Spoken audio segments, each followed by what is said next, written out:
Hi, I'm Arjan Visser, a human-centered futurist, a friend and sparring partner for entrepreneurs and diplomats who dare to pioneer, those who shape the direction for a human-centered creative age. In this episode, I was interviewed and confronted with questions I didn't know before. You will hear my raw and unscripted reflection. Today, we navigate the uncertainties of walking an unscripted path and how it can unveil true personal and professional potential. Let's dive in. How do we recognize a revived business? I believe that is a very important question because the people look up to the leadership in an organization and want to know if this is the place for them to grow, if this is the place where they can flourish, where they are supported, equipped. So we talked in the previous sessions what it means to be a revivalist, revival, and success. And we drilled it down to two words. It's about life giving, and it's about flourishing of you as an individual person. So a revived business, it should be clear how the leaders learn. If you want to inspire your people to keep on learning, because that is the environment for them to flourish, to unfold their identity, to become a fuller version of themselves, find happiness in what they do, find convergence in who they are, what effect they have, who they are becoming. They need to be inspired, not motivated. We talked about the intrinsic motivation that is under threat when we feel that we're on the edge of a burnout. The opposite is that we feel that we are able to learn. There's a learning safety. So what we need is our leaders to inspire us by being open how they learn, from who they learn, and where they want to go. Not just the business vision, but also their personal vision and the alignment of those.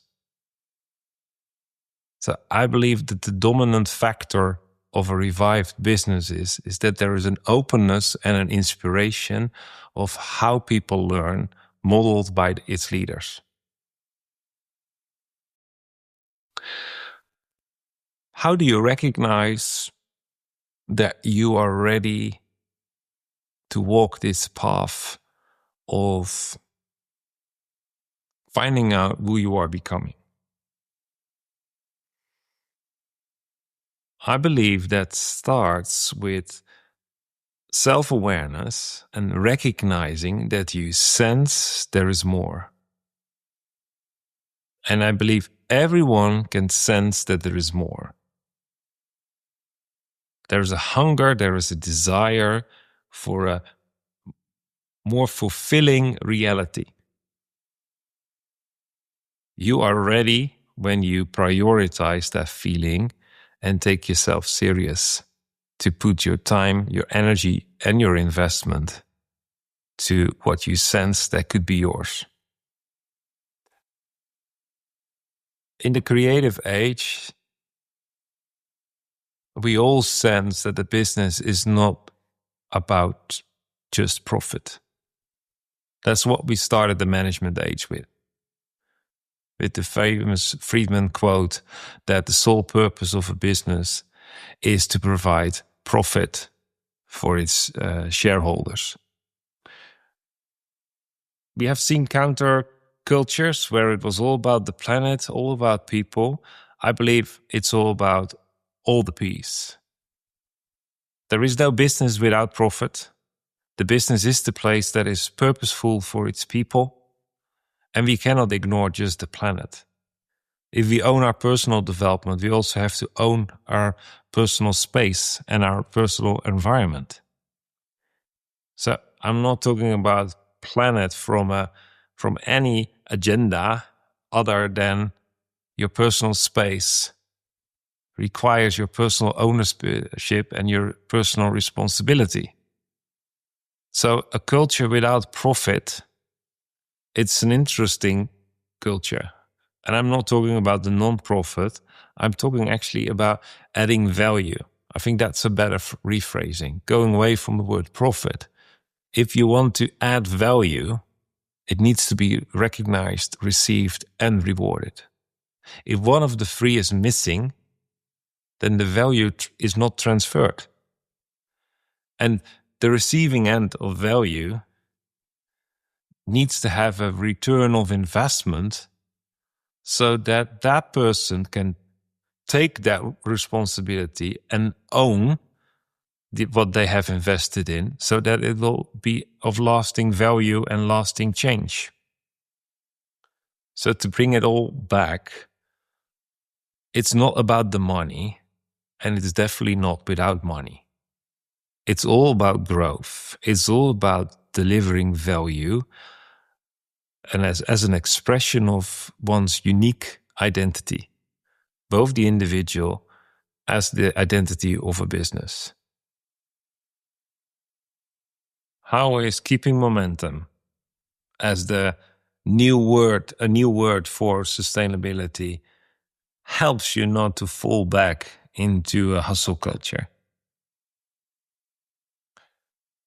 Well, when the focus is on keeping momentum with the purpose for you to step into the new cycle of growth, then it was not just a one-time event, because then it comes close to a successful incident. It was not a coincidence. It was you recognizing the future, identifying the opportunity, stepping up in maturity. But from the start, you have in mind, we go through this cycle, we create something that's lasting change, and then we prepare ourselves and make it possible so we release ourselves to go into the next cycle. Because we want to go from growth to growth and not get stuck in that we have to maintain our own success and become the victim of our own success. So it's essential that keeping momentum is seen from the start. It's the entry point and the escape from your cycle. Without keeping momentum, you become the victim of your own success. Slowing down for growth is one of the key elements of self-leadership. When you slow down, you become mindful, you become self-aware, and you know what is purposeful and meaningful. Without knowing what's purposeful and meaningful, it is impossible to develop a maturity and an authority based on your authenticity. And authenticity is the element that makes the leadership we are reinventing for the creative age different from how we looked at leadership in the management age and prior to the management age. And slowing down for entrepreneurs is something they have to be really aware. They nearly had to put it in their agenda to daily slow down, because operational demand makes you just go faster. You want to finish it. So on a personal development perspective, slowing down and setting time apart helps you to prioritize your growth. Without your growth, you get stuck under your ceiling and you start to rule and micromanage your people. So it all connects. As a leader, we need to be self-aware. We need to prioritize slowing down. We need to be clear about what's meaningful and purposeful for us.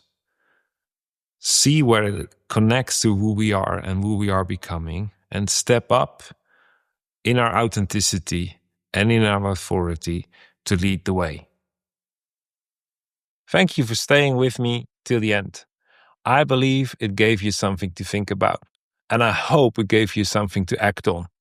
I would love to read your thoughts in the comments below.